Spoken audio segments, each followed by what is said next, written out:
إن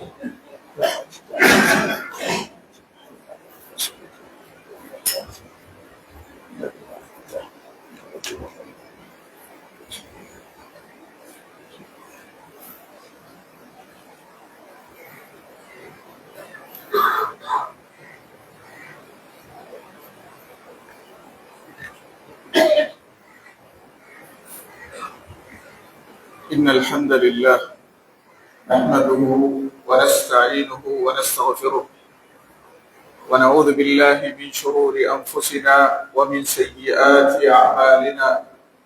من يهده الله فلا مضل له ومن يضلل فلا هادي له، وأشهد أن لا إله إلا الله وحده لا شريك له، وأشهد أن محمدا عبده ورسوله. اللهم صل وسلم وبارك عليه وعلى آله وصحبه وسلم تسليما كثيرا إلى يوم الدين. أما بعد، يا أيها الذين آمنوا اتقوا الله حق تقاته ولا تموتن إلا وأنتم مسلمون. يا أيها الذين آمنوا اتقوا الله وقولوا قولا سديدا يصلح لكم أعمالكم ويغفر لكم ذنوبكم، ومن يطع الله ورسوله فقد فاز فوزا عظيما. அளவற்ற அருளாளன் நிகரில்லா அன்பாளன் எல்லாம் வல்ல அல்லாஹ் சுப்ஹானஹு வ தஆலாவுக்கே புகழ் அனைத்தும். ஸலவாத்தும் ஸலாமும் அருமை நபி ஸல்லல்லாஹு அலைஹி வஸல்லம் அவர்கள் மீதும், அவர்களுடைய சுன்னா வழி நடக்கிற, அவர்களுடைய வாழ்க்கை நெறியை பின்பற்றி வாழுகின்ற முஸ்லிம்கள் அனைவர்கள் மீதும் என்றென்றும் நிலவட்டுமாக. அன்பின் இஸ்லாமிய சகோதரர்களே, அல்லாஹ்வின் நல்லடியார்களே, அல்லாஹ் தஆலாவினுடைய பேரருளால் நாம் 3 தினங்களுக்கு முன்னால் ஹிஜ்ரி 1448 வருடத்தை ஆரம்பித்திருக்கிறோம். அப்படி என்றால் நபி ஸல்லல்லாஹு அலைஹி வஸல்லம் அவர்கள் மதீனாவுக்கு ஹிஜ்ரத் வந்ததிலிருந்து இந்த வருடத்துடன் 1448 வருடங்கள் கடந்துவிட்டன என்பது அதன் அர்த்தமாகும்.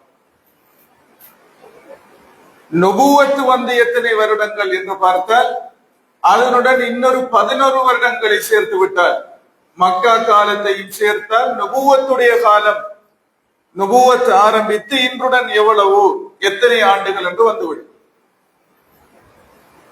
அன்புக்குரிய சகோதரர்களே, அல்லாஹ்வின் நல்லடியார்களே, நாம் எப்போதும்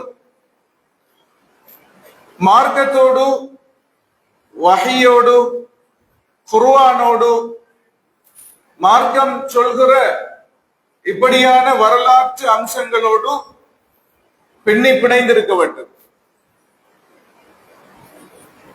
எம்மில் நிறைய பேர் ஹிஜ்ரி எத்தனையாம் வருடம் இப்போது இருக்கிறது, நாம் எத்தனையாம் வருடத்தில் இருக்கிறோம் என்று கேட்டால் கூட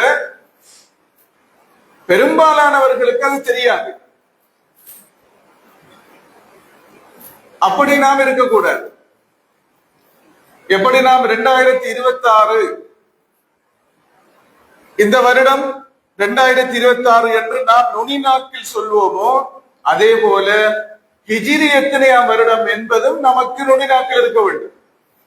இப்படியான விஷயங்களை அறிந்து கொள்வதால், அதுவும் அல்லாஹ் யார் அவனுடைய அடையாளங்களை திருமறை அல் குர்ஆன் அல்லாஹ் தஆலா சொல்லியிருப்பது போல, யார் அல்லாஹ் வைத்திருக்கிற மார்க்க அடையாளங்களை கண்ணியப்படுத்துவார்களோ அது அவர்களுக்கு ஹைர், ஃபஹுவ ஹைருல் லஹு இன்த ரப்பிஹி, அது அவருக்கு ஹைரே தான், அல்லாஹ்விடத்தில் அது நன்மைதான், அல்லாஹ்விடத்தில் அவருக்கு நன்மையை ஏற்படுத்தும் ஒரு காரியம் என்று அல்லாஹ் தஆலா சொல்லியிருக்கிறார்.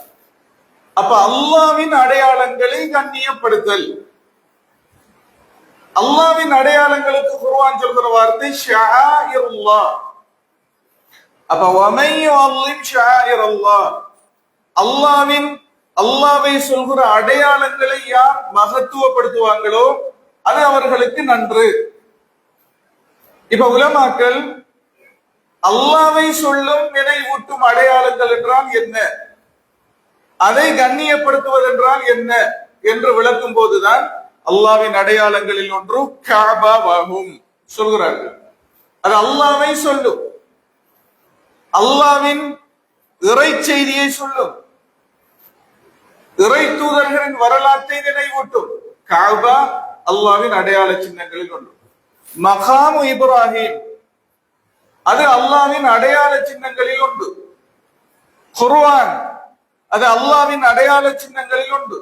அதே போலதான் அல்லாவை நினைவூட்டும், மார்க்கத்தை நினைவூட்டும், மார்க்கத்தோடு நம்மள இணைத்து வைத்துக் கொள்ளும் அம்சங்கள் ஒன்றுதான் இந்த ஹிஜ்ரி ஆண்டை, அது துவங்கும் கால பகுதியை நாம் நினைப்பது, அறிந்து வைத்திருப்பது.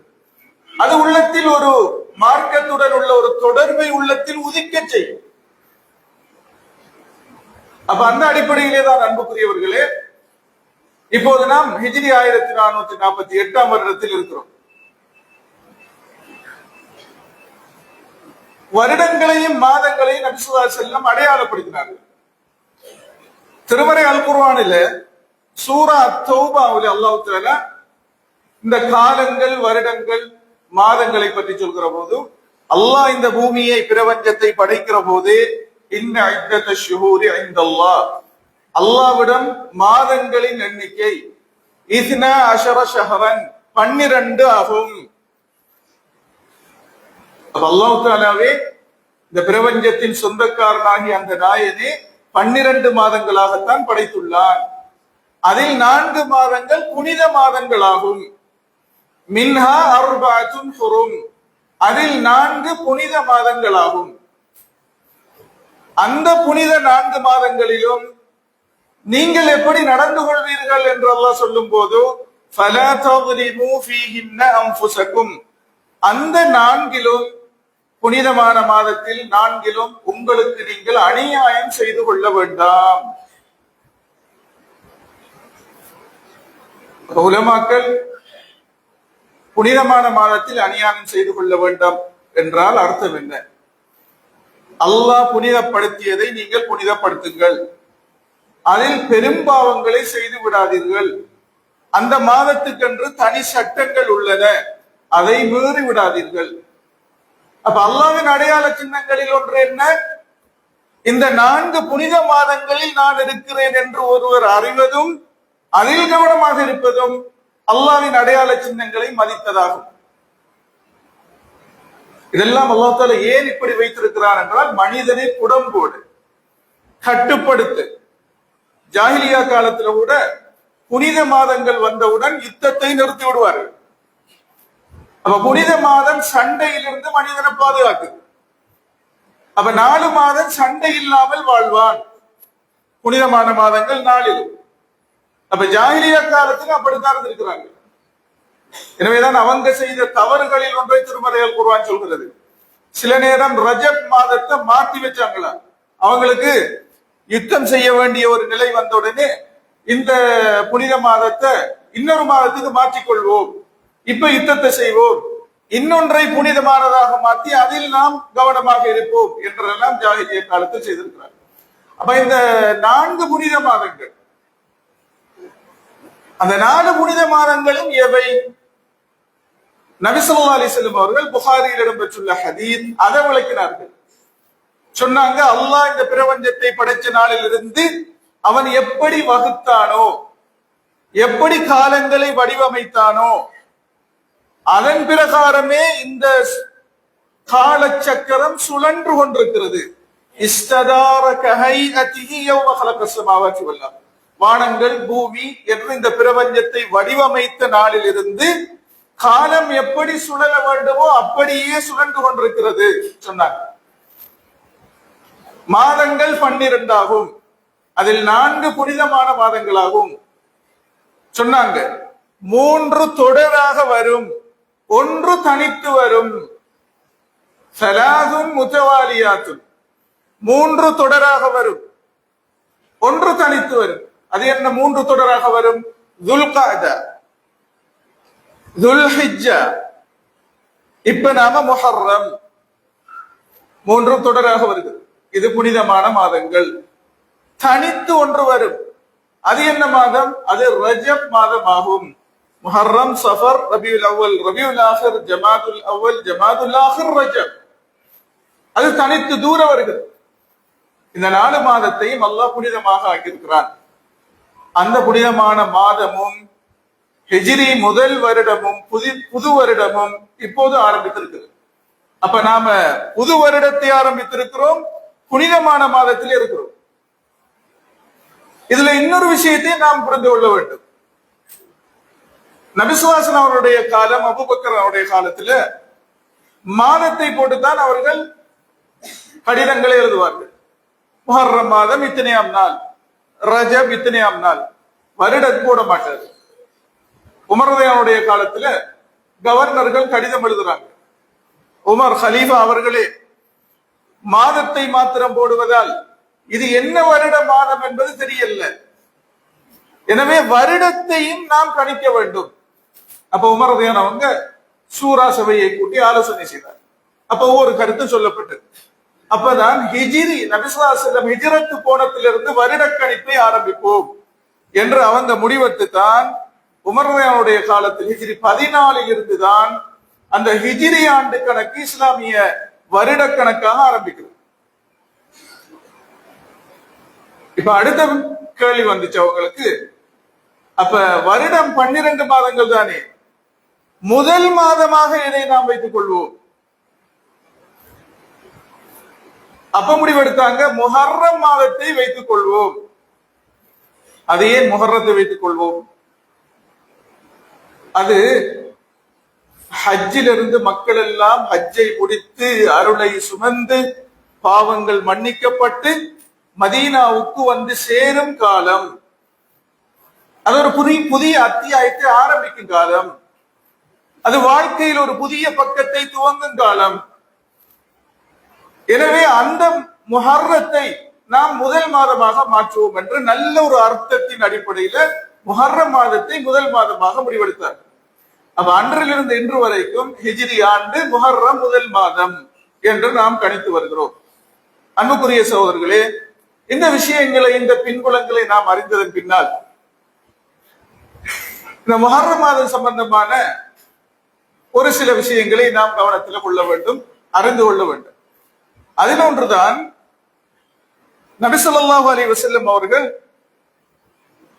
இந்த முஹர்ரம் மாதம் சம்பந்தமாக சொல்லும் போது ஒரு சந்தர்ப்பத்தில் சொல்றாங்க, ரமலானுக்கு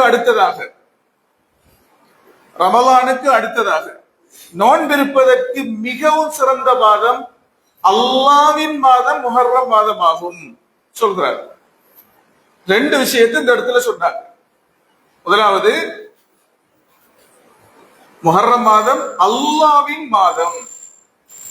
அப்ப மற்ற மாதங்கள் எல்லாம் அதுவும் அல்லாஹ் படைத்ததுதான்.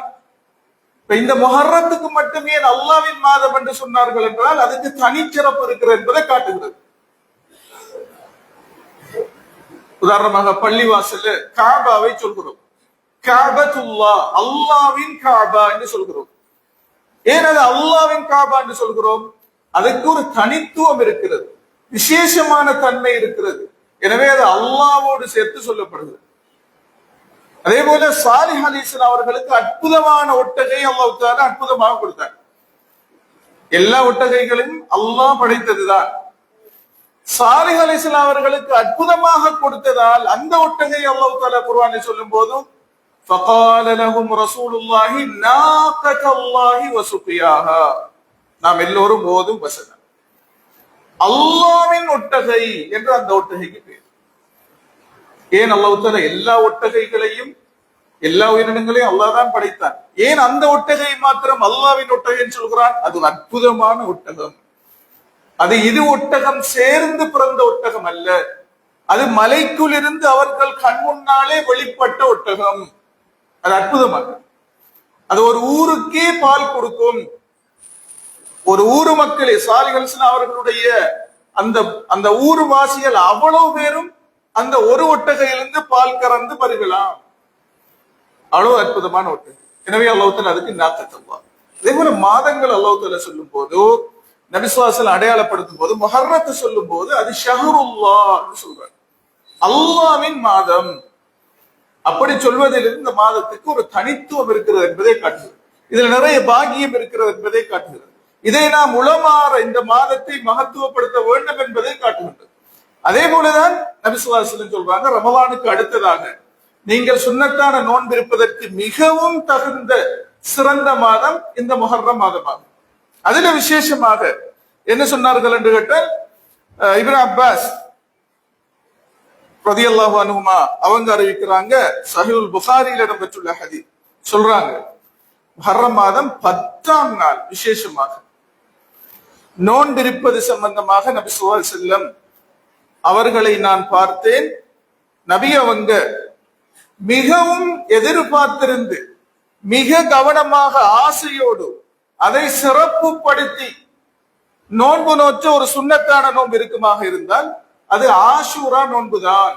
அப்படி என்றால் முஹர்ரம் மாதத்தினுடைய அந்த 10ஆம் நாள் நோன்புதான் என்று இப்னு அப்பாஸ் ரலியல்லாஹு அன்ஹு அவங்க சொல்றாங்க. அப்ப முஹர்ரம் மாதம் அல்லாஹ்வின் மாதம், நோன்பிருப்பதற்கு மிக தகுந்த மாதம், சிறப்புக்குரிய மாதம். அதிலே விசேஷமாக 10ஆவது நாள் மிகவும் பொருத்தமான மாதம், பொருத்தமான நாள் என்பதை இந்த ஹதீஸ்ல நாம் பார்க்கிறோம்.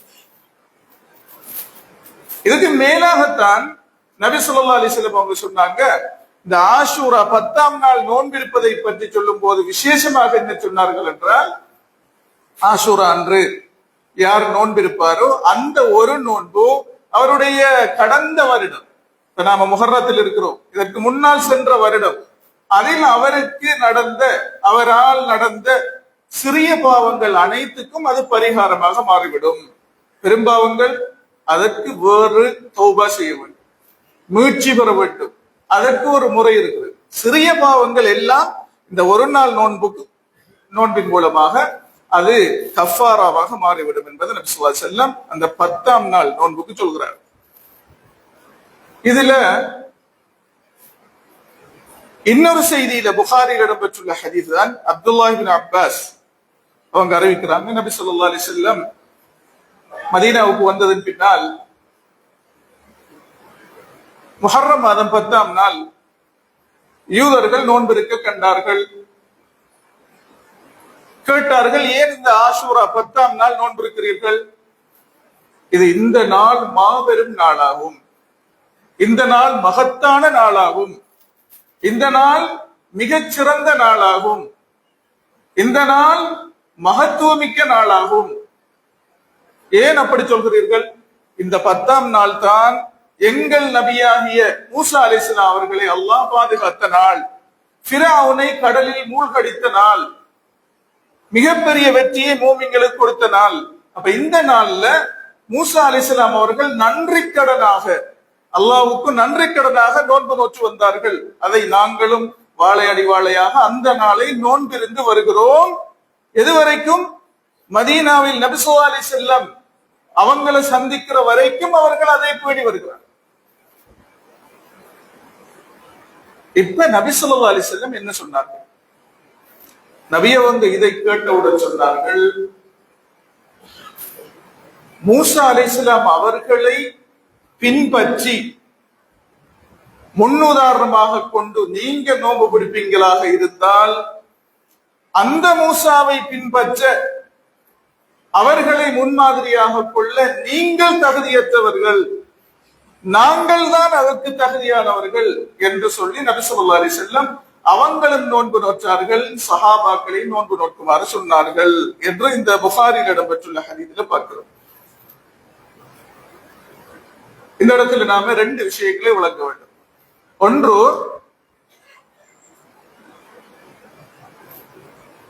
நபி ஸல்லல்லாஹு அலைஹி வஸல்லம் ஏன் சொன்னார்கள் நாங்கள் தான் தகுதி மூசா அலைஹிஸ்ஸலாம் அவர்களை பின்பற்றி நோன்பு நோக்க, நீங்கள் அல்ல என்று ஏன் சொன்னார்கள்? அதற்கு ஒரு பிரதானமான காரணம் இருக்கிறது. என்னன்னு கேட்டால், யூதர்களே, நீங்கள் உண்மையிலேயே இந்த விஷயத்துல மாத்திரம்தான் மூசாவை பின்பற்றுகிறீர்கள், நீங்கள் பின்பற்ற வேண்டிய விஷயங்கள் நிறைய உண்டு, அதையெல்லாம் மறைத்து விட்டீர்கள், அதையெல்லாம் ஒழித்து விட்டீர்கள். அந்த மூசாவை நீங்கள் பின்பற்றுபவர்களாக இருந்தால் என்னை நீங்கள் எதிர்த்திருக்க மாட்டீர்கள், என்னை கொல்ல முயற்சிக்க மாட்டீர்கள், எனக்கும் எதிராக நீங்கள் சதி திட்டத்திட்டிருக்க மாட்டீர்கள். உண்மையாக அந்த மூசா அலைஹிஸ்ஸலாம் அவர்களை பின்பற்றுபவர்களாக இருந்தால் ஏன் அல்லாஹ் தஆலா திருமறை அல் குர்ஆன்ல அந்த மூசா அலைஹிஸ்ஸலாம் அவர்கள் கொண்டு வந்த அந்த தௌராத்தை சொல்லும் போது சூரா அல் அராஃப்ல அல்லதீன يتبعون الرسول النبي الأمي الذي يجدونه مكتوبا عندهم في التوراة. அவர்கள் எப்படிப்பட்ட நபியை பின்பற்றுவார்கள் என்றால் தௌராத்தில் அந்த நபியை பற்றி அழகாக விவரமாக எழுதப்பட்டிருக்கும். அப்படியான நபியைத்தான் அந்த இறுதி நபியாக மக்கள் பின்பற்றுவார்கள். அப்ப நபி ஸல்லல்லாஹு அலைஹி வஸல்லம் தௌராத்தில் அடையாளப்படுத்தப்பட்டார்கள், பேருடன் அடையாளப்படுத்தப்பட்டார்கள். யூதர்களே, நீங்கள் சரியாக மூசாவை பின்பற்றுவதாக இருந்தால் என்னை நீங்கள் அப்ப நம்பியிருக்க வேண்டுமே, என்னை எதிர்த்திருக்க மாட்டீர்களே. எனவே நீங்கள் தௌராத்தை பின்பற்றவில்லை, நீங்கள் மூசா அலைஹிஸ்ஸலாம் அவர்களை பின்பற்றவில்லை, நாங்கள் தான் சரியாக அதன் வழியில் இருக்கிறோம் என்று நபி ஸல்லல்லாஹு அலைஹி வஸல்லம் அந்த இடத்துல யூதர்களுக்கு உணர்த்துறாங்க ஒரு யதார்த்தத்தை. இரண்டாவது விஷயம், ஃபிரௌனை தோற்கடித்த நாள், பனு இஸ்ரவேலர்களுக்கு வெற்றியை கொடுத்த நாள். இந்த வரலாற்று பின்னணியில ஒரு சில விஷயங்களை நாம் விளங்க வேண்டும். மூசா அலைஹிஸ்ஸலாம் பனு இஸ்ரவேலர்கள் என்று நாம் நிறைய கேட்டிருக்கிறோம். எல்லோருக்கும் மூசா அலைஹிஸ்ஸலாம் அவர்களுடைய வரலாறு தெரியும். ஆனால் அன்புக்குரியவர்களே, அல்லாஹ்வின் நல்லடியார்களே, இந்த மூசா அலைஹிஸ்ஸலாம் அவர்களுடைய வரலாறு அதிகம் பேசப்படுவதால் சில நேரம் நாம அது ஒரு வரலாறாகத்தான் பார்க்கிறது. ஆனால் அதற்குள் எவ்வளவு சம்பவங்களும் படிப்பினைகளும் உள்ளன என்பதை தூர நோக்கோடு நீங்கள் அதிகமானவர்கள் பார்ப்பதில்லை. அல்லாஹ் தஆலா திருமறை அல் குர்ஆன்ல பார்த்தால் மூசா அலைஹிஸ்ஸலாம் அவர்களுடைய பெயர் மாத்திரம் 130 இடங்களில் இடம்பெற்றுள்ளது. வேற எந்த ஒரு இறை தூதருடைய பெயரும் அவ்வளவு அதிகமாக குர்ஆனில் இடம்பெறவில்லை. மூசா அலைஹிஸ்ஸலாம் அவருடைய வரலாறு 20 சூறாக்களில் இடம்பெற்றது. சூரா பக்ராவுல, சூரா ஆராஃப், சூரா தாஹா, கஸஸ், ஷுஆரா, இப்படி 20 சூறாக்கள்ல மூசா அலைஹிஸ்ஸலாம் அவருடைய வரலாறு இடம்பெற்றது. இன்னும் சொல்ல போனால் ஒரு இறை தூதர் பிறந்ததிலிருந்து அவருடைய இறுதி நாட்கள் வரைக்கும் முழுமையாக சொல்லப்பட்ட வரலாறு என்றால் குர்ஆனிலே 2 தான். அதிலேயும் மூசா அலைஹிஸ்ஸலாம் அவர்கள் தான் பிறந்ததிலிருந்து ஆரம்பிக்கிறது வரலாறு. அது மூசா அலைஹிஸ்ஸலாம் அவர்கள் மாத்திரம்தான். யூசுப் அலைஹிஸ்ஸலாம் அவர்களுடைய சம்பவமும் வரலாறும் முழுமையாக சொல்லப்பட்டுள்ளது. ஆனால் பிறந்ததிலிருந்து ஆரம்பிக்கவில்லை. பிறந்ததிலிருந்து இறுதி நாள் வரைக்கும் முழுமையாக சொல்லப்பட்ட ஒரு வரலாறு இருக்குமாக இருந்தால் அது மூசா அலைஹிஸ்ஸலாம் அவர்களுடைய வரலாறு தான். அப்படி அல்லாஹ் ஒரு வரலாறு சொல்கிறார் என்றால் அதில் நமக்கு நிறைய நாம ஆழமாக அதை வாசிக்க வேண்டும் என்பது அதனுடைய அர்த்தமாகும். நபி ஸல்லல்லாஹு அலைஹி வஸல்லம் அவங்களும் இப்ராஹிம் அலைஹிஸ்ஸலாம் அவர்களுக்கு அடுத்ததாக ஒருவரை அதிகம் நினைப்பார்களாக இருந்தால், சொல்வார்களாக இருந்தால், முன்னுதாரணமாக காட்டுவார்களாக இருந்தால் அது மூசா அலைஹிஸ்ஸலாம் அவங்கதான்.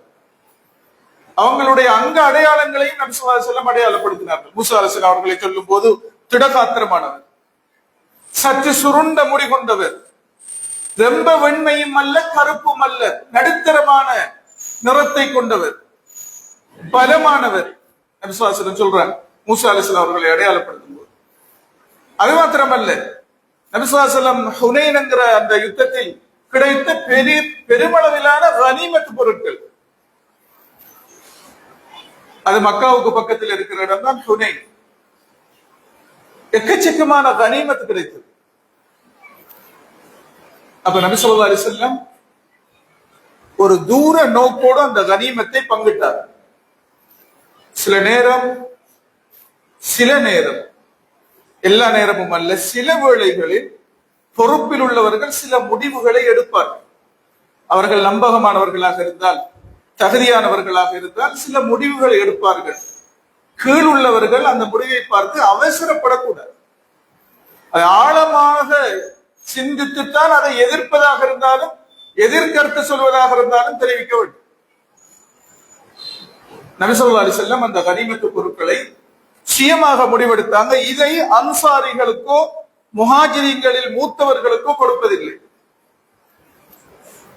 இதை இப்ப ஹுனைன் யுத்தத்தில் புதிதாக இஸ்லாத்துக்கு வந்த முக்கியமான புள்ளிகளுக்கு இதை பங்கிடுவது என்று முடிவெடுத்தார். அக்ரா இப்னு ஹாபிஸ், ஒயைனா போன்ற பெரும் பெரும் ஹுனைன் மக்காவில் உள்ள பெரும் தலைவர் இஸ்லாத்துக்கு வந்த காரணத்தினால 100 ஒட்டகைகளை கொடுத்தார். 100 ஒட்டகைகள் என்றால் இப்ப கோடான கோடி பெறுமதியான சொத்து வந்த நேரம் கொடுத்தார்கள். ஏன் கொடுத்தார்கள் என்று கேட்டால், இவர்களை உறுதிப்படுத்தினால் எதிர்காலம் இஸ்லாத்துக்கு இன்னும் எதிர்காலம் உண்டு, உறுதிப்படுத்துவராக இருந்தால் இவர்களுக்கு இதை வழங்க வேண்டும் என்ற ஒரு தூர நோக்கு இஸ்லாம் முஸ்லிம்கள் மக்காவுடைய எதிர்காலத்தை கருத்தில் கொண்டு கொடுத்தாங்க. ஜகாத்திலிருந்து கனிமத்திலிருந்து அப்படி கொடுக்கலாம்.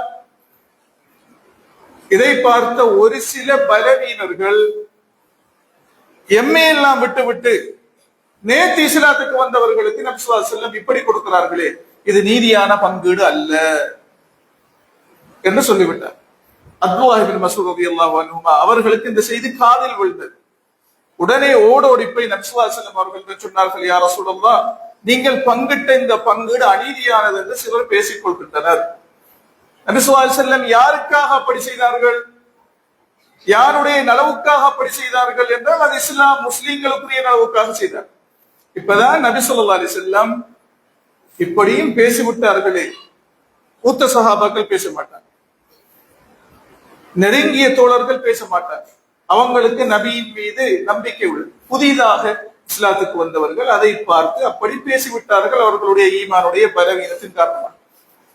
அப்பதான் நபி ஸல்லல்லாஹு அலைஹி வஸல்லம் இந்த பிரச்சனையை சமாளிக்க தனக்கு ஆறுதல் சொல்ல யாரை எடுத்தாங்கன்னா மூசா அலைஹிஸ்ஸலாம் அவர்களை தான் சொன்னாங்க. ரஹிமல்லாஹு மூசா, மூசா அலைஹிஸ்ஸலாம் அவங்களுக்கு அல்லாஹ் ரஹ்மத் செய்யணும். இதை விட அவர்கள் வார்த்தைகளால் பாதிக்கப்பட்டார்கள், சோதிக்கப்பட்டார்கள். இதை விட மோசமான வார்த்தைகளை அந்த சமூகம் அவர்களுக்கு சொன்னது. பொறுமையாக இருந்தார்கள். எனவே நானும் இதை கேட்டு பொறுமையாக இருக்கிறேன் என்று சொன்னார். அப்ப அந்த மூசா அலைஹிஸ்ஸலாம் நபிக்கு முன் மாதிரியாகுது அந்த இடத்துல. அதே போல பார்க்கலாம், மூசா அலைஹிஸ்ஸலாம் அவங்க தான் நபி ஸல்லல்லாஹு அலைஹி வஸல்லம் அவங்க மியராஜ் பயணத்தின் போது தொழுகைகளுடைய அந்த எண்ணிக்கை 50 வக்து தொழுகை கடமையாக்கப்பட்டது மூசா அலைஹிஸ்ஸலாம் தான் நபி ஸல்லல்லாஹு அலைஹி வஸல்லம் அவங்க சந்திச்சு சொல்றாங்க, உங்களுடைய சமூகம் இதற்கு சக்தி பெறாது, முடியாது, குறைக்க போங்க. மீண்டும் மீண்டும் நபி ஸல்லல்லாஹு அலைஹி வஸல்லம் அவர்களை திருப்பி அனுப்பினார்கள் மூசா அலைஹிஸ்ஸலாம். அப்ப அந்த மூசா அலைஹிஸ்ஸலாம் அவங்களுக்கும் நபியுடைய வரலாற்றுக்கும் அதிக தொடர்பு இருக்கிறது என்பது காட்டுகின்றது. ஆகவேதான் நீங்கள் பாருங்கள், சென்ற மாதம் துல்ஹஜ் அது நபிக்குரிய மாதம், நபி ஸல்லல்லாஹு அலைஹி வஸல்லம் அவங்களுக்கு உரிய மாதம். அரஃபா அது அந்த நபியின் ஹுத்பா, இறுதி ஹஜ், அரஃபாவுடைய நோன்பு அதை அடையாளப்படுத்தும் நாள் துல்ஹஜ். முஹம்மது ஸல்லல்லாஹு அலைஹி வஸல்லம் அவர்கள் அதிகம் பேசப்படுறார். அடுத்த மாதம் முஹர்ரம் பாருங்கள், அதே 10 தினம் 10ஆம் நாள் அது மூசா அலைஹிஸ்ஸலாம் அவர்கள் நினைவுபடுத்தப்படும் நாளாக இருக்கிறது. அப்ப இந்த மார்க்கத்துல மூசா அலைஹிஸ்ஸலாம் அவங்களுக்கும் நபி ஸல்லல்லாஹு அலைஹி வஸல்லம் அவங்களுக்கு இடையில நிறைய நெருக்கமும் தொடர்பும் இருக்கிறது என்பதை இந்த விஷயங்கள் காட்டிக் கொண்டிருப்பதை இப்படியான அம்சங்கள் இருந்து நாம் புரிந்து கொள்ள முடிகிறது. ஆகவேதான் மூசா அலைஹிஸ்ஸலாம் அவருடைய வரலாற்றிலிருந்து சில முக்கியமான பாடங்களை இந்த நாட்களில் நாம் பார்க்க வேண்டும். அதுல முதலாவது உலமாக்கள் சொல்லுவாங்க, இன்னல்லாஹ காலிபுன் அலா அம்ரி. திருமறை வசனம் தான், அல்லாஹ் அவன் நினைத்ததை செய்து முடிப்பான், அவன் நாடியதை நிறைவேற்றுவான், யாராலும் அதை தடுத்து நிறுத்த முடியாது. இதை உறுதியாக நம்பணும். இதுதான் மூசா அலைஹிஸ்ஸலாம் அவர்களுடைய இந்த வரலாறு சொல்லும் பாருங்கள். மூசா அலைஹிஸ்ஸலாம் அவருடைய சமூகம் பனு இஸ்ராயீல் எகிப்தில் வாழ்ந்தார்கள். எகிப்தை ஆண்டவர்கள் மூசா அலைஹிஸ்ஸலாம் அவருடைய சமூகத்தை சார்ந்தவர் அல்ல, கிப்திகளை சார்ந்தவர். ஃபிரௌன், ரம்சீஸ் அத்தானி, 2ஆம் ரம்சீஸ் என்று அவனுக்கு பேர். அவன் ஒரு கனவு காண்கிறான். பாலஸ்தீனிலிருந்து போர்டர் எகிப்தின் போர்டர்ல பாலஸ்தீன்ல இருந்து ஒரு நெருப்பு கிளம்பி வந்து எகிப்தியர்கள் அனைவரையும் அப்படியும் எரித்து சாம்பலாக்குது. இஸ்ரவேலர்கள் மூசா அலைஹிஸ்ஸலாம் அவர்களுடைய சமூகம் அவர்கள் மாத்திரம் பாதுகாக்கப்பட்டார்கள். இந்த கனவை பிராவுன் சொல்லும் போது அந்த கனவுக்கு பதில் சொல்பவர்கள் சொன்னார்கள், அப்படி என்றால் பனு இஸ்ரவேலர்கள் ஒருவர் உருவாகி ஒரு குழந்தை பிறக்கும், அது உன் ஆட்சிக்கு சவாலாக அமையும் சொல்லிவிட்டார். இதை உள்வாங்கிய பிராவுன் என்ன செய்தான்? அந்த குழந்தை பிறந்துவிடக் கூடாது என்பதற்காக, இந்த குழந்தை பிறந்துவிடக் கூடாது என்பதற்காக என்ன கட்டளை? திருமறை அல் குர்ஆன் பல இடங்கள்ல திரும்ப திரும்ப சொல்ற விஷயம். சூரா எங்கெல்லாம் வருமோ மூசா அலைஹிஸ்ஸலாமுடைய சம்பவம் அந்த வசனம் வரும். யுதப்பிஹூன அப்னாஹும் வயஸ்தஹ்யூன நிசாஹும் யுகத்திலூன அப்னாஹும். இந்த இரண்டு வார்த்தையும் திரும்ப திரும்ப வரும். ஃபிரௌன் சொன்னதா, இந்த பனு இஸ்ரவேலர்களுடைய இனத்தில பிறக்கும் ஆண் குழந்தைகள் அத்துணை பேரையும் கொள்ள வேண்டும். தேடி தேடி அதற்கென போலீசார் நியமிக்கப்பட்டு அந்த காலத்தில் தேடி தேடி கொண்டார். பாருங்கள், வரலாறு சிலர் ஆட்சியை தக்க வைக்க எதையும் செய்வார்கள் என்பது அது வரலாறு. மூசா அலைஹிஸ்ஸலாமுடைய வரலாறு நமக்கு பாடமாக இருக்கிறது. குர்ஆன் சொல்லித் தருகிறது. அப்படிப்பட்ட மிருக உள்ளங்களை கொண்ட மனிதர்களும் உலகில் வாழ்வார்கள். எத்தனை குழந்தைகளை கொண்டார்கள்? சில உலமாக்கள் சொல்ற தஃப்சீரோட உலமாக்கள் கிட்டத்தட்ட மூசா அலைஹிஸ்ஸலாம் அவர்கள் பிறக்கும் வரைக்கும் 20,000 குழந்தைகள். அப்படி கொண்டு கொண்டு எப்படி கொல்லப்பட்டார்கள்? அறுத்து கொல்லப்பட்டார்கள். திருமறை அல் குர்ஆன் சொல்கிறது யுதப்பிஹூன். யுதப்பிஹூன் அறுத்தல். ذبح என்று சொன்னால் அளவுக்கு அதிகமாக அதை செய்தால், எல்லை மீறி செய்தால் குர்ஆன் ذبح என்கிற வார்த்தையை பயன்படுத்தும். அது மொழி ரீதியான ஒரு நடைமுறை. அப்படி குழந்தைகள் கொல்லப்பட்டார். யாருக்காக? அந்த குழந்தை என் ஆட்சிக்கு எதிராக வந்துவிடும் என்று பயந்துதான் ஃபிரௌன் செய்தான். இப்ப அவனுக்கு சொல்லப்படுகிறது, ஃபிரௌன் உன்னுடைய சமூகம் கிப்திகள், இவர்களுக்கு பணிவிடை செய்வதாக இருந்தால், சாதாரண வேலைகளை செய்வதாக இருந்தால் இந்த சமூகத்தில் இருக்கிற ஆண் பிள்ளைகள் தான் செய்கிறார்கள். இப்படியே நீ தொடர்ந்து கொன்றால் இந்த நாட்டில் உள்ள சிறிய வேலைகள், சாதாரண வேலைகள் செய்வதற்கு சாமானிய மக்கள் இருக்க மாட்டார்கள். குழந்தைகளை கொள்வதை நிறுத்த வேண்டும். இப்ப ஃபிரௌன் கட்டளை எடுக்கிறார். அப்படி என்றால் ஒரு வருஷம் கொள்வோம், இன்னொரு வருஷம் விடுவோம். ஹாரூன் அலைஹிஸ்ஸலாம் பிறந்த வருடம் தப்பினார். ஏனென்று கேட்டால் அந்த வருடம் கொள்வதை நிறுத்திய வருடம். மூசா அலைஹிஸ்ஸலாம் அவர்கள் பிறந்த வருடம் கொல்லப்படுகிற வருடம். அதுதான் அந்த அசைக்க முடியாத நம்பிக்கை வரும். அல்லாஹ் நாடியதை யாராலும் தடுத்து நிறுத்த முடியாது. மோமின்களுக்கு அந்த உறுதியான நம்பிக்கை வர வேண்டும். அல்லாஹ் தன்னுடைய ஆற்றலை நிரூபிக்க கொல்லப்போற வருடம் மூசா அலைஹிஸ்ஸலாம் அவர்களை பிறக்க செய்தார். அன்புக்குரியவர்களே, அல்லாஹ்வின் நல்லடியார்களே, சூரா கஸஸ, சூரா ஷுஆராவ, ஆராபை நாம் கட்டாயம் வாசித்து பார்க்க வேண்டும். ஆய்வு கண்ணோட்டத்துடன், படிப்பினை கண்ணோட்டத்துடன் பாருங்க. அந்த குழந்தை பிறக்குது. சூரா கஸஸில் ஆரம்பத்திலிருந்து அந்த வரலாறு ஆரம்பமா. இப்ப அல்லாஹ் தஆலா சொல்கிறான், மூசா அலைஹிஸ்ஸலாம் அவருடைய தாய்க்கு பயம் என்றால், இந்த குழந்தையை வைத்திருக்க பயம் என்றால் வஹி மூலமாக சொல்லப்படுகிறது. இந்த குழந்தையை பெட்டியிலிட்டு நதியில் விடுங்கள், நாம் மீண்டும் அந்த குழந்தையை உங்கள் காலடியில் கொண்டு வருவோம். فألقيه في اليم ولا تخافي, பயப்பட வேண்டாம், ولا تحزني, கவலை வேண்டாம், இன்னா ராத்துஹு இலைக், மீண்டும் அந்த குழந்தையை உங்கள் மடிக்கு கொண்டு வருவோம், விடுங்கள் நதியிலே. விட்டாங்க. அது அப்படியே சென்று ஃபிரௌனுடைய மாளிகைக்கு முன்னால் சென்றது. திருமறை அல் குர்ஆன் சொல்கிறது, ஃபல்தகதஹு ஆலு ஃபிரௌன் லியகூன லஹும் அதுவன் வஹஸனா, அவர்களுக்கு எதிரியாக இருக்க போகிற அந்த குழந்தையை ஃபிரௌனுடைய குடும்பத்தினர் புரட்டி எடுத்தார்கள். எந்த குழந்தை வரக்கூடாது என்றானோ, அத்தனை ஆயிரம் குழந்தைகளை கொன்றானோ அந்த குழந்தை ஃபிரௌனின் மாளிகைக்கு செல்கிறது. நீண்ட வரலாறு, 5-6 படிப்பினைகளை சொல்ல வேண்டும் என்று வந்து நேரம் இடம் கொடுக்காது. அன்புக்குரியவர்களே, அல்லாஹ்வின் நல்லடியார்களே, பாருங்கள் பெண்ணின் வகைவாதத்தை. வெறுமனே வரலாறு அல்ல, அங்கே நிறைய வகைபாகம் உண்டு. மூசா அலைஹிஸ்ஸலாம் அவருடைய வரலாற்றிலே 4 பெண்கள் பங்களிப்பு செய்கிறார்கள். அவர்கள் வரலாறு ஜெயிக்க அல்லாஹ் 4 பெண்கள் வரலாறை அதற்குள் சொல்லி இருக்கிறார்.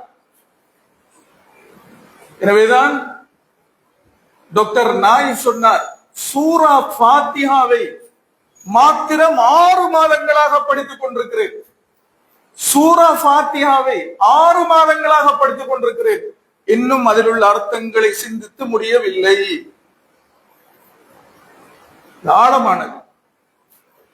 அதை முழுமையாக விளங்க நம்முடைய சிறிய அறிவு போதாது. அப்படியான அர்த்தமுள்ள வரலாறும் சம்பவமும் வசனங்களும் குர்ஆனில் உள்ளது. அன்புக்குரியவர்களே, அல்லாஹ்வின் நல்லடியார்களே, அந்த ஃபிரௌனுடைய மனைவி அந்த குழந்தையை பார்த்து கொல்ல முற்பட்ட போது, அந்த குழந்தையை கொல்ல முற்பட்ட போது காப்பாற்றியது அந்த ஃபிரௌனுடைய மனைவி ஆசியா அவர்களுடைய அந்த வார்த்தை தான். அல்லாஹ் தஆலா சூரா கஸஸ்ல அந்த வார்த்தையை பதிவு செய்துள்ளார். பெண்ணே, உன்னுடைய ஒரு வார்த்தை ஒரு சமூகத்தை மாற்றும், ஒருவனை பாதுகாக்கும். அவங்க சொன்னாங்களா, லா தக்துலூ, அந்த குழந்தையை கொன்று விடாதீர்கள். ஃபிரௌனுடைய மனைவியின் வார்த்தை, அஸா ஐயன்ஃபஅனா, இந்த குழந்தை வயதாகி வளர்ந்து எங்களுக்கு நன்மை தரலாம், நாங்கள் எமக்கு பிள்ளை இல்லை, இதை நம் பிள்ளையாக மாற்றிக் கொள்ளலாம், கொன்று விடாதீர்கள்.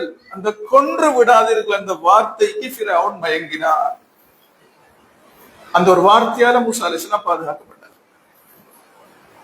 ஃபிரௌனுடைய மாளிகையில் வளர்ந்தார்கள். ஃபிரௌன் சொந்த செலவில் எந்த குழந்தையால் அவனுக்கு அழிவு காத்திருக்கிறதோ சொந்த செலவில் அவனுடைய மாளிகையில் மூசா அலைஹிஸ்ஸலாம் வாழ்ந்தார்கள். வரலாறு பெரியது. அன்புக்குரியவர்களே, அல்லாஹ்வின் நல்லடியார்களே, ஆக பெரிய பாடம், அல்லாஹ் நாடியதை அல்லாஹ் தஆலா நிகழ்த்தியே ஆகுவான். யாராலும் தடுத்து நிறுத்த முடியாது. அது அற்புதமாக நிகழும் என்பதற்கு மூசா அலைஹிஸ்ஸலாம் அவருடைய வரலாறு படிப்பினையாக இருக்கிறது. எல்லாம் வல்ல அல்லாஹ் சுப்ஹானஹு வ தஆலா இப்படிப்பட்ட படிப்பினையான அம்சங்களை எமது வாழ்விலும் படிப்பினையாக கொண்டு வாழ நம் அனைவருக்கும் அல்லாஹ் தௌஃபீக் செய்தருள்வாராக. அல்ஹம்துலில்லாஹி வஹ்தஹு வஸ்ஸலாத்து வஸ்ஸலாமு அலா மன் லா நபிய்ய பஅதஹு வ அலா ஆலிஹி வ ஸஹ்பிஹி அஜ்மஈன் வ ஸல்லம தஸ்லீமன் கதீரன் இலா யௌமிddin. அன்புக்குரிய சகோதரர்களே, அல்லாஹ்வின் நல்லடியார்களே, மூசா அலைஹிஸ்ஸலாம் அவருடைய சம்பவத்தில் நிறைய படிப்பினைகள் இருக்கிறது. அதில் அந்த வரலாற்றுக்குள்ள இந்த உம்மத்தின் சிறப்பு, இந்த நபியின் சிறப்பு அங்கே வெளிப்படுகிறது. பனு இஸ்ரவேலர்கள் மூசா அலைஹிஸ்ஸலாம் அவர்களை இறை தூதராக ஏற்றுக்கொண்டாலும், பனு இஸ்ரவேல் என்றால் மூசா அலைஹிஸ்ஸலாம் அவர்கள் பிறந்த சமூகம், பனு இஸ்ராயில், இஸ்ராயேலின் சந்ததியினர்.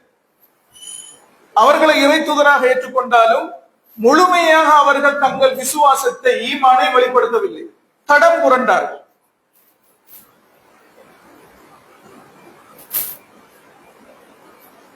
ஃபிரௌனுக்கு முடிவு கட்டப்படுகிற அந்த சம்பவத்தை சூரா அஷ்ஷுஆராவில் அல்லாஹ் தஆலா சொல்லும் போது, அதிகாலையிலே நாம் மூசா அலைஹிஸ்ஸலாம் அவர்களுக்கு சொன்னோம், உங்களை நம்பிய சமூகத்தை அழைத்துக் கொண்டு இறுதி நாள், ஃபிரௌனின் இறுதி நாள், மூசா அலைஹிஸ்ஸலாம் அவர்களின் வெற்றியின் முதல் நாள், பல வருட சோதனையின் பின்னால், பல வருட பிரார்த்தனையின் பின்னால். எனவேதான் பிரார்த்திக்கிறவர்கள் அவசரப்படக்கூடாது. அது அடுத்த பாடு. அந்த நபிக்கு பல வருடம் அல்லாஹ் தஆலா சொன்ன, உங்கள் வீடுகளுக்குள்ளே நீங்கள் முடங்கிக் கொண்டு உங்கள் வீடுகளை கிபிலாவாக்கிக் கொண்டு தொழுகையை நிலைநாட்டிக் கொண்டிருங்கள், என் வழியில் உறுதியாக இருங்கள். அவ்வளவுதான் அல்லாஹ் தஆலா சொன்னார். அந்த நாள் முஹர்ரம் மாதம் 10ஆம் நாள் அதிகாலையில தன் சமூகத்தை அழைத்துக் கொண்டு தப்பியோட வந்தபோதுதான் முன்னால் கடல். ஃபிரௌனும் தன் படைகளுடன் மூசா அலைஹிஸ்ஸலாம் அவர்களை ஒரேடியாக அவர் சமூகத்தை அழித்து விடலாம் என்று வருகிறார். அழகாக படம் எடுத்து காட்டுகிறது அந்த சூரா ஷூரா. முன்னால் கடல் வந்தவுடன் தான் மூசா அலைஹிஸ்ஸலாம் அவருடைய சமூகம் சொன்னார்கள், இன்னா லமுத்ரகூன், இப்போது நாம் மாட்டிக்கொண்டோம். மூசா அலைஹிஸ்ஸலாம் என்ன சொன்னார்கள்? அல்லாஹ்வின் வாக்குறுதியின் பிரகாரம் தானே வந்தார்கள். எனவே அந்த சமூகம் போன்று நாம் மாட்டிக்கொண்டோம் என்று சொல்லாம மூசா அலைஹிஸ்ஸலாம் சொன்னாங்க, கால கல்லா, இல்லை, மாட்டிக்கொள்ளவில்லை. இன்ன மஇய ரப்பி சயஹ்தீன், என்னுடன் இறைவன் இருக்கிறான், வழி திறப்பான் சொன்னார். வழி திறக்கப்பட்டது. உங்களோட தடியால கடல்ல அடிக்க கடல் இரண்டாக பிளந்தது. அந்த வரலாற்று அல்லாஹ் சொல்லும் போது சூரா மாயிதாவுல وأوحينا إلى موسى أن اضرب بعصاك وأوحينا إلى موسى أن اضرب بعصاك البحر فاضرب لهم طريقا في البحر يبسا, அடித்து கடலில் வழிவிடுங்கள். அந்த வழி எப்படி இருக்கும்? காய்ந்த தரையாக உங்களுக்கு மாறும். கடல் நீர் இருந்த இடம்தானே, பயணிக்க வேண்டும். சேரும் சுரியுமாக இருந்தால் பயணிக்க முடியாது. அல்லாஹ் தஆலா சொல்றான், காய்ந்த தரையாக நாம் மாற்றுவோம். லா தகாஃபு தரக்கன் வலா தக்ஷா, மீண்டும் கடலுக்குள் மூழ்கி விடுவோம் என்ற பயம் வேண்டாம், பாதுகாப்பாக செல்லுங்கள். மூசா அலைஹிஸ்ஸலாம் அடுத்த கரைக்கு சென்றதற்கு பின்னால் மீண்டும் தடியை எடுத்து ஃபிரௌன் துரத்தி வருகிறானே, மாட்டிக்கொள்வோம் என்று அடிக்க பார்த்தாங்க. அடித்தால் மீண்டும் கடல் மூழ்கி விடுமே, இணைந்து விடுமே. அல்லாஹ் தஆலா சொல்றான் மூசா அலைஹிஸ்ஸலாம் அவங்களுக்கு, வத்ருக்கில் பஹர ரஹ்வன், பிளந்த கடலை அப்படியே விடுங்கள். இன்னஹும் ஜுந்துன் முக்ரகூன், அவர்கள் மூழ்கடிக்கப்பட இருக்கிறார்கள். அதை நாம் செய்வோம், அவசரப்பட வேண்டாம். எனவேதான் நீங்கள் கண் முன்னால் உங்கள் எதிரியை நாம் தோற்கடித்தோம், அந்த அருளை நினைத்து பாருங்கள் என்று அல்லாஹ் தஆலா திருமறை அல் குர்ஆன்ல மூசா அலைஹிஸ்ஸலாம் அவர்கள் சமூகத்துக்கு, யூதர்களுக்கு குறிப்பாக சொல்கின்றார். இந்த நேரத்தில் அன்புக்குரியவர்களே, இதை நான் சொல்லி முடித்துக் கொள்கிறேன். மூசா அலைஹிஸ்ஸலாம் சொன்னது, எல்லோரையும் அழைத்துக் கொண்டு தன் சமூகத்துடன் இருக்கும் போது எம்முடன் அல்லாஹ் இருக்கிறான் என்று சொல்லவில்லை. அவங்க சொன்னது, என்னுடன் அல்லாஹ் இருக்கிறான், வழிகாட்டுவான். எல்லோரும் தானே இருந்தார்கள், எம்முடன் அல்லாஹ் இருக்கிறார் என்று சொல்லி இருக்க வேண்டுமே, இல்லை. நபிமார்களின் வரலாறு அதிகமாக ஒத்துப்போகும். ரசூல் ஸல்லல்லாஹு அலைஹி வஸல்லம் அவர்களுக்கும் இதே ஒரு நிலை வந்தது. ஹிஜ்ரத்தின் போது தௌர் குகைக்குள் மாட்டிக்கொண்டார்கள். எதிரிகள் அவர்களை துரத்தி குகைக்கு அடிவாரத்தில் வந்து விட்டார்கள். அபூபக்கர் அவர்கள், இதோ நாம் மாட்டிக்கொண்டோம் என்றார்கள். பாருங்கள், நபிமார்கள் வரலாறு, சந்தர்ப்பம் சரியாக அமைகிறது. அங்கே கடலுக்கு முன்னால், இங்கே குகைக்குள். இப்ப ரசூல் ஸல்லல்லாஹு அலைஹி வஸல்லம் அவங்க சொன்ன வார்த்தை, லா தஹ்சன் இன்னல்லாஹ மஅனா. அங்க மூசா அலைஹிஸ்ஸலாம் சொல்றாங்க, என்னுடன் அல்லாஹ் இருக்கிறான், வழிகாட்டுவான். நபி ஸல்லல்லாஹு அலைஹி வஸல்லம் சொல்றாங்க, எம்முடன் அல்லாஹ் இருக்கிறான், வழிகாட்டுவான். இந்த உம்மத்து எல்லோருடனும் அல்லாஹ் இருக்கிறான். இந்த உம்மத்து விசேஷமான அல்லாஹ்வுடைய பாதுகாப்புகள் இருக்கிறது என்பது அதனுடைய அர்த்தமா. அங்கே மூசாவுடன் தான் அல்லாஹ் இருக்கிறான். அங்க பாருங்க, இங்க ரசூல் ஸல்லல்லாஹு அலைஹி வஸல்லம் அவங்க சொல்லியிருக்காங்க, எம்முடன் அல்லாஹ் இருக்கிறான். எனவேதான் திருமறை அல் குர்ஆன் அல்லாஹ் தஆலா சொல்கிறான், நபியே, நீங்கள் இருக்கும் போது இந்த சமூகத்தை நாம் அழிக்கப் போவதில்லை. இந்த சமூகத்துக்கு பாதுகாப்பு. நபி இல்லாத போதும் நபியின் வழியில் இருக்கும் இந்த சமூகத்தை யாராலும் அழிக்க முடியாது என்பது அது சொல்கிற பாடமாக. ஆகவே அன்புக்குரியவர்களே, அல்லாஹ்வின் நல்லடியார்களே, இப்படியான சந்தர்ப்பங்கள், காலங்கள், படிப்பினைக்குரிய நாட்கள் வருகிற போது அதை சாதாரணமாக கடந்து செல்லாமல் அந்த பாடங்களை, அந்த வரலாறுகளை கொஞ்சம் நாம் வாசிக்க வேண்டும். போன்ல எத்தனையோ மணித்தியாலங்களை நாம கழிக்கிறோமே, வெறும் ஃபித்னாக்களை உள்ளத்துக்குள் பதித்துக் கொண்டிருக்கிறோம். எம்மை குழப்புகிற அம்சங்களை அப்படியே அடுக்கிக் கொண்டிருக்கிறோம். அதை தூக்கி வைத்துவிட்டு சில புத்தகங்களை, சில நல்ல தலைப்பில் உள்ள புத்தகங்களை, வரலாற்று புத்தகங்களை படிக்க ஆரம்பிக்க வேண்டும். இன்று இந்த கையடக்க தொலைபேசி சோதனையாக மாறிவிட்டது. அதுக்கு சில நூல்கள் கூட எழுதியிருக்கிறார்கள். எப்படி உன்னுடைய தொலைபேசியுடைய தொடர்பை நீ துண்டிக்கலாம், வழிகாட்டல் இருக்கு. அதுக்கு அடிக்டாகி போயிருக்கிறோமே, அதையெல்லாம் தவிர்த்து விட்டு அன்புக்குரியவர்களே, இந்த வரலாறுகளை படித்து நாமும் இப்படியான வரலாற்று சம்பவங்களிலிருந்து படிப்பினை பெற்றவர்களாக, மாற்றம் பெற்றவர்களாக, இந்த புதிய வருடத்திலிருந்து புதிய ஒரு வாழ்க்கையை, புதிய ஒரு பக்கத்தை ஆரம்பிப்பதற்கு அல்லாஹ் தஆலா எனக்கு உங்களுக்கு தௌஃபீக் செய்தருள்வானாக. வ ஆகிரு தஅவானா அல்ஹம்துலில்லாஹி ரப்பில் ஆலமீன்.